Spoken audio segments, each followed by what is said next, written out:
Well, as this winter storm moves closer, road conditions across the Midlands, they could change fast. And even a little ice, it can cause big problems here in South Carolina.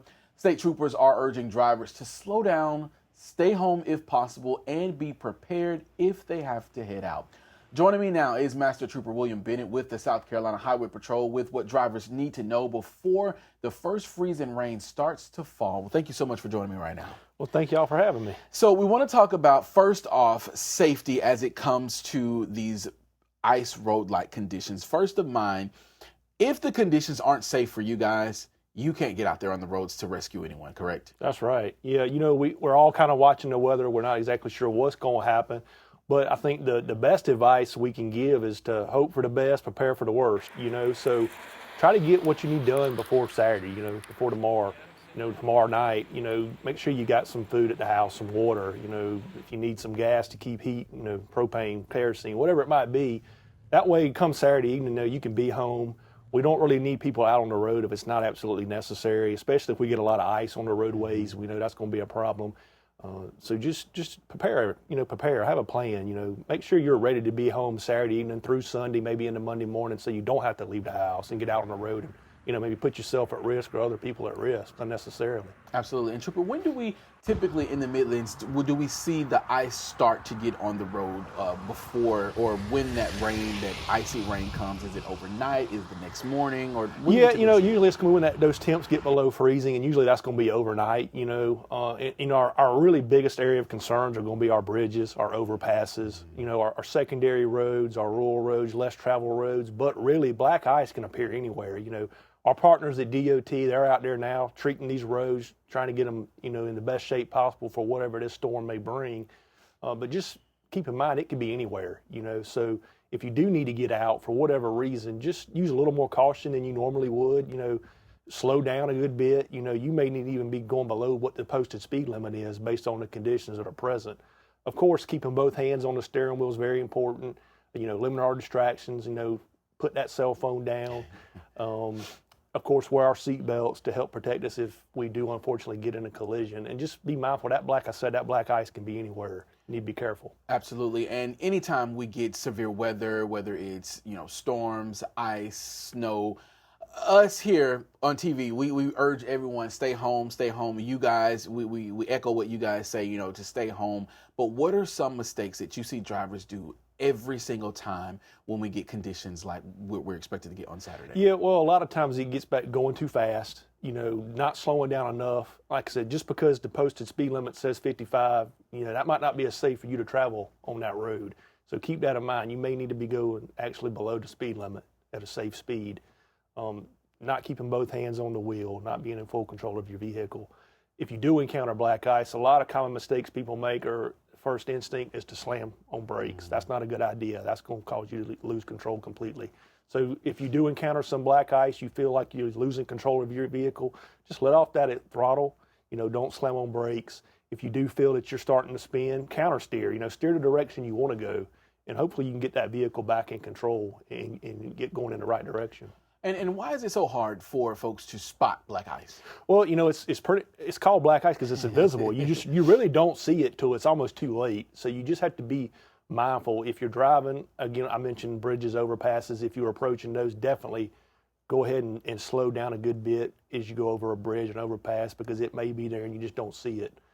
It's just being prepared. But again, I think the best advice, as we mentioned earlier, if you don't need to be out on the road, don't be out on the road. Stay home, stay warm, keep track of the weather, what's going on, watching WLTX, keeping track of our social media. We're out here, we'll be putting out updates if there are any dangerous road conditions that people need to know about.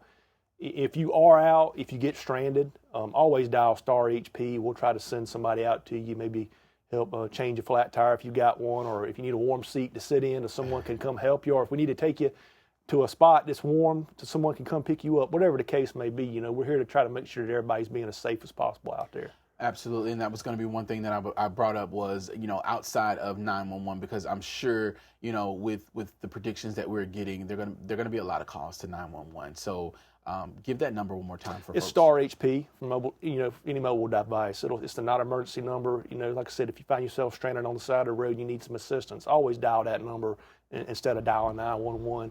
that's going to keep that 911 free for true emergencies. I mean, we'll try to, like I said, get somebody out there to help you out as quick as we can. Absolutely. And when calling, how important is it to know where you are so they can come and help you? Yeah, that definitely helps if you know where you're at. I know most of us have a GPS on our phones or whatever nowadays. If you're not sure where you're at, try to look at that GPS and confirm your location as much as possible. That's going to help us locate you in the event, you are stranded on the side of the road. Absolutely. And what message do you want to send out to folks before we even get any ice on the roads? It's Friday. Those conditions are expected to come on Saturday afternoon. What message do you want to send to folks right now? I mean, if you don't have the things you need now, go get them today. Don't wait till tomorrow. Don't wait till it's too late, and then you're trying to get out on the road and go get something you may need, and you're unnecessarily putting yourself at risk. So just get what you need to get today, Saturday morning. Get all that stuff taken care of, and then, like I said, you should be able to just be home Saturday night, and hopefully don't lose power, and just stay warm and keep up to date with everything that's going on. Absolutely. And when we talk about, you guys putting those emphasis on the bridges, talk about why you guys put that emphasis on the bridges, because they ice first and things like that. Yeah, well, like you just said, they're going to ice first, and we know that if you approach those, you just need to slow down, really slow that speed down, make it over that bridge or overpass safely. Again, that black ice, you're not going to see it till it's too late. So making sure you're at a safe speed is key. And something that I want to touch on that I learned just by watching a movie, if someone is going over a bridge, would you suggest, and there's a body of water under that bridge and they maybe start to spin out or something like that, would you suggest if they see themselves going over that bridge to maybe go ahead and roll the windows down just in case?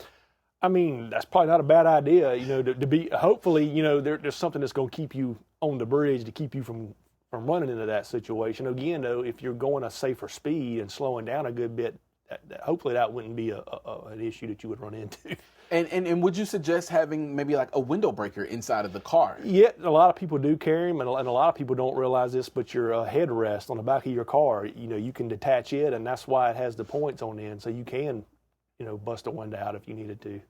And it's always best, let's just say you did get in a body of water, you want to go toward the rear of the vehicle because that's what's going to be out of the water. The front of the car is going to sink first. So kind of make your way toward the back, and hopefully you can knock the window out and get out if you find yourself in that situation. I hope nobody does. That would be very scary.